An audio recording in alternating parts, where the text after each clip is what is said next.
قرآن میں اللہ رب العزت فرماتا ہے ان الصفا والمروہ من شعائر اللہ، صفا و مروہ کی جو دو پہاڑیاں ہیں یہ اللہ کے شاعر میں سے ہے۔ لیکن اب ہم اپنے موجودہ دور میں دیکھتے ہیں تو وہاں کی حکومت نے ان دونوں پہاڑیوں کو ختم کر دیا ہے، باقاعدہ ایک فرش قائم کر دیا گیا ہے، وہ پہاڑی نظر ہی نہیں آتی ہیں۔ تو شعائر اللہ کو ختم کرنا کیا یہ درست بات لگتی ہے آپ کو؟ ہاں دیکھیں، یہ سوال اس وقت پیدا ہوتا ہے کہ جب ہم قرآن پاک کی اس آیت سے یہ ترجمہ کرتے ہیں کہ صفا اور مروہ کی دو پہاڑیاں شعائر اللہ ہیں۔ اللہ نے ایسی بات کہیں بھی نہیں کی۔ اللہ تعالیٰ نے قرآن پاک میں یہ آ رہا ہے نا من شعائر اللہ۔ جی میں اسی چیز کو ذکر کر دیتا ہوں کہ عام طور پہ ہم جب ٹرانسلیشن کرتے ہیں تو یہ سمجھ جاتے ہیں کہ اللہ فرما رہے ہیں کہ صفا کی پہاڑی اور مروہ کی پہاڑی یہ دو پہاڑیاں شعائر اللہ ہیں۔ ایسا نہیں ہے۔ عربی کے اندر ذہن میں رکھیے گا، شعائر کا، شعیرہ کا جب لفظ استعمال کیا جاتا ہے، مثال کے طور پر جیسے یہ کمرہ ہے، میں اگر بولوں یہ کمرہ شعائر اللہ میں سے ہے، اس کا یہ مطلب عربی میں نہیں ہوتا کہ یہ کمرہ شاعر اللہ ہے، بلکہ شاعر کا مطلب ہوتا ہے اس کمرے کے اندر کچھ ایکٹیویٹی ایسی ہو رہی ہے، وہ عمل شاعر اللہ ہے، نہ کہ اپنی ذات کے اندر یہ کمرہ شاعر اللہ ہے۔ یہ بات ذہن میں رکھ لیجئے گا۔ عام طور پر یہی غلطی ہوتی ہے، ہم سمجھتے ہیں کہ پہاڑیاں شاعر اللہ ہے۔ پہاڑیاں نہیں، اللہ بیان کر رہے ہیں ان الصفا والمروہ من شاعر اللہ، صفا اور مروہ ان کے درمیان ایک کام ایسا ہو رہا ہے جو سعی ہوتی ہے، یہ شاعر اللہ ہے۔ اس کی تعظیم اور اس کی حرمت ہمارے دلوں میں ہونی چاہیے۔ اس کی مثال سے میں آپ کو سمجھاتا ہوں۔ جیسے آپ دیکھیں اللہ نے قرآن میں فرمایا وَالْبُدْنَ جَعَلْنَاهَا لَكُم مِّن شَعَائِرِ اللَّهِ، یہ جو جانور ہے اونٹ ہے، اللہ نے اس کو بھی شاعر اللہ بنایا۔ تو سوال یہ کہ کیا اونٹ شاعر اللہ ہے؟ آپ بتائیے، یا آج تک کبھی کسی نے کہا کہ اونٹ جو جانور ہے یہ جانور ہی شاعر اللہ ہے؟ لیکن ہمارے یہاں نارمل یوں ہی ہوتا ہے کہ بھئی یہ قربانی کا جانور ہے، حج کی قربانی کا جانور ہے تو یہ شاعر اللہ ہے۔ جانور شاعر اللہ نہیں، جانور سے جو ہم قربانی کی سنت ادا کر رہے ہیں وہ عمل شاعر اللہ ہے۔ دیکھیے گا اسی آیت کے آگے اللہ وضاحت کریں گے۔ اللہ فرما رہے ہیں وَالْبُدْنَ جَعَلْنَاهَا لَكُم مِّن شَعَائِرِ اللَّهِ، کہ یہ جو جانور ہے اسے بھی اللہ نے شاعر اللہ قرار دیا، یعنی اس پر ہم ایک عمل ایسا کریں گے کہ وہ عمل شاعر اللہ ہے۔ آگے اللہ نے فوراً عمل کو ذکر کر دیا، اب تم اللہ کا ذکر کرو، جانوروں کو لٹاؤ، اس کے اوپر چھری پھیرو، جب یہ حلال ہو جائیں گوشت آئے خود کھاؤ، فقیروں کو کھلاؤ۔ اسی طریقے سے اس طریقے سے آپ صفا مروہ کی آیت پڑھیں۔ اللہ نے فرمایا ان الصفا والمروہ من شعائر اللہ فمن حج البیت او اعتمر فلا جناح علیہما ان یطوف بہما۔ آگے عمل ذکر کر دیا۔ اللہ نے کہا صفا و مروہ کے بیچ میں ہونے والا ایک کام یہ شاعر اللہ ہے، کوئی حج عمرہ کرنے آئے تو اس پر کوئی حرج نہیں کہ اس کے بیچ میں وہ ایکٹیویٹی پرفارم کرے۔ اس لیے آپ دیکھیے گا کہ ابن عاشور تحریر پڑھ لیں، محمد بن صالح عثیمین پڑھ لیں، ہر اس محقق کو جس کو عربی لغت پر مہارت ہے وہ یہاں یہی واضح کر کے جاتا ہے کہ شاعر اللہ کا اطلاق عربی میں اس پرٹیکولر جگہ پر نہیں کیا جاتا، اس میں ہونے والی ایکٹیویٹی پر کیا جاتا ہے۔ لہذا صفا اور مروہ کے بیچ میں جو سعی کا عمل ہے یہ شاعر اللہ ہے، وہ آج تک قائم ہے، چاہے اگر وہاں پہاڑی آپ کو فی نفسی نظر نہیں آ رہا ہو، فرش نظر آ رہا ہو، لیکن وہ عمل بیچ میں جاری ہے۔ اسی طرح جانور ہیں، جب ہم ان سے سنت کی ادائیگی قربانی کی کرتے ہیں وہ عمل شاعر اللہ ہے، نہ کہ جانور کی ذات۔ یہ تصور پھر سمجھ میں آ جاتا ہے قرآن پاک کا۔ اسی وجہ سے نا کئی لوگ اعتراض کرتے ہیں، سوشل میڈیا پہ بھی دیکھنے کو ملتا ہے کہ یار سعودی حکومت نے کیا حرکت کی ہے کہ جناب پہاڑیاں ہی مٹا دی، اللہ نے تو ان کو اپنا شاعر فرمایا گیا۔ جی جی، تو آپ جیسے تفسیر کر رہے ہیں اور باقاعدہ آپ ایک مفسرین کے حوالے دے رہے ہیں ابن عثیمین کے، تو ظاہر سی بات ہے وہ عربی کو جاننے والے تھے، انہوں نے یہ بات سمجھائی تو بڑی بہترین سمجھ میں آتی ہے۔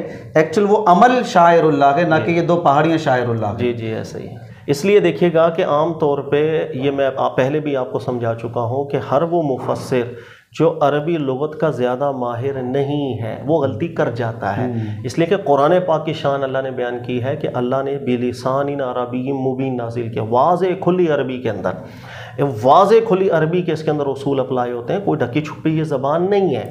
اچھا ہمارے یہاں ہوتا یہ ہے کہ عام طور پہ جو عربی عبارات آتی ہیں قرآن کی، ہم اس کا جب اردو میں محاورتاً ترجمہ بنا رہے ہوتے ہیں نا، ہم اس گہرائی کو نہیں سمجھ پا رہے ہوتے ہیں جو عربی لینگویج اپنے اندر متحمل ہوتی ہے، اس لیے ہم غلطیاں کر جاتے ہیں۔ زیادہ نارملی ترجمہ کرتے ہیں ہم یہی کرتے ہیں، صفا اور مروہ کی پہاڑیاں شاعر اللہ، پہاڑیاں نہیں، صفا اور مروہ اس کے درمیان ہونے والا عمل شاعر اللہ ہے۔ جانور اس میں جو سنت کی ادائیگی قربانی کی ہم کر رہے ہیں یہ شاعر اللہ ہے۔ جب یہ چیز سمجھ میں آ جائے گی پھر یہ تمام نظریہ سمجھنے میں آسانی ہو جاتی ہے جو اللہ تعالیٰ ارشاد فرما۔ اچھا آپ صحیح فرما رہے ہیں کہ اس میں عربی کی بڑی اہمیت ہے، اللہ نے قرآن جو عربی میں نازل کیا ہے ظاہر سی بات ہے کہ اس کو عرب دان ہی سمجھ سکتا ہے، یہ بات بھی صحیح ہے۔ اور آپ نے اس کی ایک پچھلے پروگرام میں مثال جو بیان کی تھی نبی علیہ الصلوۃ والسلام کے لیے جو کہا گیا لا اسألکم علیہ اجرا الا المودۃ فی القربى، آپ نے یہ بتایا تھا کہ قربہ اگر قربت سے لیتے گے تو اس کا مطلب ہوتا ہے نیکی، اور قربہ اگر قرابت سے لیتے ہیں تو مطلب ہوتا ہے قریبی رشتہ دار. وہاں سے بھی آپ نے لغت سے اچھی طریقے سے سمجھایا تھا، بات اچھی سمجھ میں آئی. یہ محققین علماء نے ہی واضح کیا ہوا ہے کہ قربا سے مراد یہاں قرابت نہیں. لیکن سر میرا اب سوال اب آتا ہے، آپ نے پہلے جواب دے دیا. سوال یہاں پر یہ ہے کہ سابقہ جو مفسرین تھے، اتنا تقریباً 1400 سال کا عرصہ گزرا گیا، انہوں نے اس نقطے کو کیوں نہیں اٹھایا؟ نہیں اٹھایا ہے، تو شروع سے اختلافی موضوع رہا ہے. دیکھیں اپنی مفسر ایک رائے دیتا، مطلب یہ آج ہماری اردو کی وجہ سے جو ہے وہ ترجمہ کرنے میں سمجھانے میں کوئی غلطی ہو گئی ہے کہ پہاڑی کو سمجھ بیٹھے. اردو کو نکال دیں. اچھا، جو عربی مفسرین جتنے اگر آپ پڑھیں گے نا، شروع سے ہی یہ دونوں اقوال ملتے چلے جا رہے ہیں کہ قربا کا لفظ یہاں قرابت سے ہے یا قربا کا لفظ قربت سے ہے. بلکہ یہاں تک آپ تفسیر اگر پڑھیں گے تبری وغیرہ، تو انہوں نے حضرت عبداللہ ابن عباس کا بھی قول نقل کیا، صحابی رسول صلی اللہ علیہ وسلم، صحیح سند کے ساتھ. وہ بھی ذکر کرتے تھے کہ یہ قربت سے قربا لفظ ہے، یہ قرابت سے نہیں ہے. تو یہ تو شروع سے ہی ایک اختلاف. دیکھیں ایک مفسر ہے نا، وہ ایک رائے دیتا ہے، اس کو ایک بات سمجھ میں آئے. مفسر کی رائے وہ حتمی فیصلہ نہیں ہوتی اللہ کی مراد کی، غلطی بھی کھا سکتا ہے نا.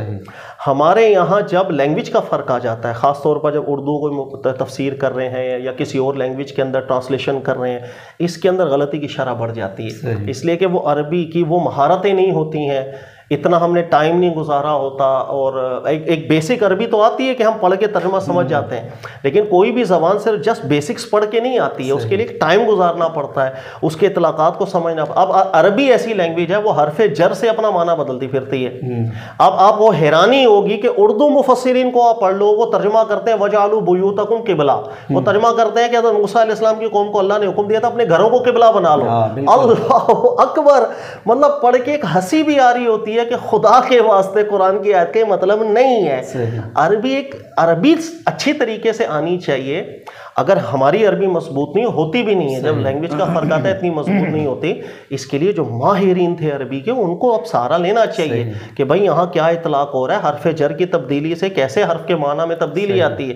صرف قبلہ لفظ دیکھ کے قبلہ ہی ترجمہ کر دے اور گھروں کو قبلہ بنا لیں تو پھر ایک بلڈنگ ہی الگ کھڑی ہو جاتی ہے کہ جیسے لگتا ہے قرآن کچھ اور بات کر رہا ہے. مطلب آپ کے کہنے کا مطلب یہ ہے کہ اگر 1 سال 1.5 سال تک گرامر پڑھ لیتا ہے، صرف و نحو کی فاعل ضرب یضرب وہ پڑھ لیتا ہے، تب بھی اس کو مہارت نہیں ہوگی. نہیں، مہارت اتنی ہے. جیسے تو انگلش لینگویج ہے، ہم بچپن سے سیکھ رہے ہیں، اسکول جاتے ہیں تو انگلش سیکھنا شروع کرتے ہیں، اور جوان ہو جاتے ہیں، بڈھے ہو جاتے ہیں، شاید پھر بھی وہ مہارت نہیں ہوتی ہے. لینگویج سیکھنے میں جو ایک مدر ٹنگ ہوتی ہے اور جو ایک مادری آپ کی زبان نہ، فرق ہوتا ہے. ایک ٹائم گزارنا پڑتا ہے، ایک ایکسپرٹس کی رائے دیکھنی پڑتی ہے. اگر میرا جو نالج ہے نا اس حساب سے مجھے جو معنی متعین ہو رہا ہے، پھر بھی مجھے ایکسپرٹس کو دیکھنا پڑے گا، اس لیے کہ میری زبان الگ ہے. یہاں ڈائیلوگز بہت الگ استعمال ہوتے ہیں. بھائی دیکھیں اردو کے اندر مکر کا جو لفظ ہے، ہم لوگ تو استعمال ہی اچھے معنی میں نہیں ہوتا. اب یہی چیز اب قرآن میں آ جاتا ہے واللہ خیر الماکرین. ہم کہتے ہیں وہ بھائی وہ دیکھ ترجمہ کرنے والے، اللہ بہت اچھا مکر کرنے، توبہ توبہ گستاخی کر دی. بھائی وہ عربی کا مکر ہے، یہ اردو کا مکر ہے. اردو میں 40% عربی کے الفاظ ڈالے گئے تھے، اس لیے بہت مقابلہ، یہ مطالبہ، یہ سب عربی کے لفظ آپ کو ملتے ہیں. لیکن اردو کے اندر یہاں ماحول میں بہت فرق آ چکا ہوا ہے ان کے اطلاقات میں، عربی کے الگ. اب ہم اسی مکر کو وہ مکر سمجھ کے اگر ترجمہ کریں گے تو پھر تو سبحان اللہ، وہ عربی کے اندر الگ چیز ہے اور الگ معنی بیان کر رہا ہوتا ہے. اچھا، اسی طریقے سے جیسے آپ بیان کر رہے ہیں، اردو میں الگ مطلب ہوتا ہے، عربی میں الگ مطلب ہوتا ہے. جیسے موسیٰ علیہ السلام نے کہا تھا وَأَنَا مِنَ الضَّالِّينَ، کہ وہ جو واقعہ مجھ سے ہو گیا تھا قتل کا، اس وقت میں ضالین میں سے تھا. اب ضالین کا ہمارے یہاں ترجمہ یہی ہوتا ہے گمراہ تھا، لیکن موسیٰ علیہ السلام کی شان تو یہ نہیں ہے، حالانکہ قرآن کہہ رہا ہے ان کی طرف سے، ان کی نسبت سے. اسی طریقے سے اولاد کے لیے جیسے اللہ نے فرمایا انما اموالکم واولادکم فتنہ، تو اگر ہم اردو والا فتنہ سمجھتے ہیں تو ظاہر سی بات ہے پرابلم سمجھ میں آتی ہے. عربی الگ چیز ہے، آپ صحیح کہہ رہے ہیں. اچھا، ایک سوال اور ہے. یوں سننے میں آتا ہے کہ پہلے جانوروں کا طواف کروایا جاتا تھا کعبے کو، اور اس کے بعد اس کو ذبح کے لیے لے جایا جاتا تھا، پھر بعد میں اس کو ختم کر کر انسانوں کا طواف شروع کر دیا گیا ہے. ایسا بھی سننے میں آتا ہے، کئی لوگ بولتے ہیں. تو کیا یہ بات درست ہے؟ حقیقت پر ہے؟ بالکل یہ بات درست نہیں ہے، قرآن پاک کے بالکل خلاف ہے. اچھا، طواف شروع سے ہی جب سے مشروع ہوا، حضرت ابراہیم علیہ السلام نے بنیاد رکھی، انسانوں کا طواف تھا، اور انسانوں کے طواف سے آج تک چلتا آ رہا ہے. 2-3 مقدمے یہاں سمجھ لیجئے گا. نمبر 1، یہ جو بات آپ نے کی ہے کہ پہلے جانوروں کا طواف کرواتے تھے اور ذبح کرنے کے لیے لے، بعد میں انسانوں کا. اگر یہ بات کسی حدیث میں آتی اور اس حدیث میں نسبت بھی رسول اللہ صلی اللہ علیہ وسلم کی طرف ہوتی، پھر بھی ہم قرآن کے مخالف ہونے کی بنیاد پر اس حدیث کو ریجیکٹ کر دیتے ہیں. بدقسمتی یہ ہے کہ ہم حدیثوں کو تو ریجیکٹ یوں کرتے ہیں، لیکن ہم اپنی طرف سے بہت سے مفروضات ایسے بنا لیتے ہیں کہ ایک کہانیاں ہو جاتی. یہ کہانی ہے، ایسا کچھ بھی نہیں تھا. نمبر 2 یہ ذہن میں رکھیے گا، حج ہے، حج کے جتنے مناسک ہیں، عرفہ سے آنا ہے، حرم کی باؤنڈریز، حرم کی حدود، مینا کے اندر ہونے والے افعال، اس کے علاوہ طواف، اعتکاف، حج، صفا مروہ کی سعی، تمام کے تمام مناسک حضرت ابراہیم علیہ السلام کے دور سے مستحکم ہو چکے، اس میں کوئی فرق اور کوئی تبدیلی نہیں ہے۔ ایسا کچھ بھی نہیں تھا کہ پہلے قربان کا الگ تھی بعد میں وسعت دے کے الگ کر دی گئی، یہ بالکل صراحتاً قرآن کے خلاف۔ اللہ تعالیٰ نے قرآن پاک کے اندر حضرت ابراہیم علیہ السلام سے جو خطاب اللہ نے حج کے حوالے سے کیا اور ہر وہ عمل جس کو مشروع ٹھہرایا، وہ پوری آیت قرآن میں اللہ نے ذکر کی ہے۔ اذن فی الناس بالحج یاتوکا، یہاں سے حضرت ابراہیم علیہ السلام کو جو اللہ نے خطاب کیا وہ شروع ہو رہا ہے۔ ہم نے حضرت ابراہیم علیہ السلام کو حکم ارشاد فرما دیا تھا کہ آپ لوگوں میں اعلان کر دیں حج کا۔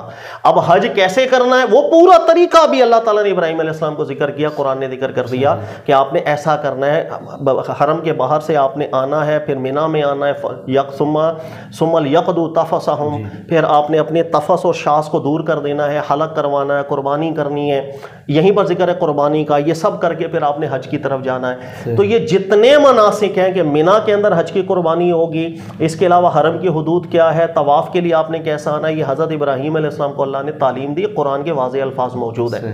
اس کے بعد کسی کہانیوں پر بلیو کرنے کی ضرورت نہیں، وہ کہانیاں اگر روایت کے نام پر آتی ہے ہم اس کو بھی قبول نہ کرتے، قرآن کے خلاف ہے۔ ہم اپنی طرف سے کہاں سے کہانیاں بنائیں، بھی پہلے قربان کا یہ تھی، بعد میں بڑھا کر، بعد میں کہ حضرت ابراہیم علیہ السلام کے دور میں اللہ بیان کر رہے ہیں کہ میں نے حج اس طرح مشروع کیا، میں کس دلیل سے بولوں بعد میں ایسا ہوا۔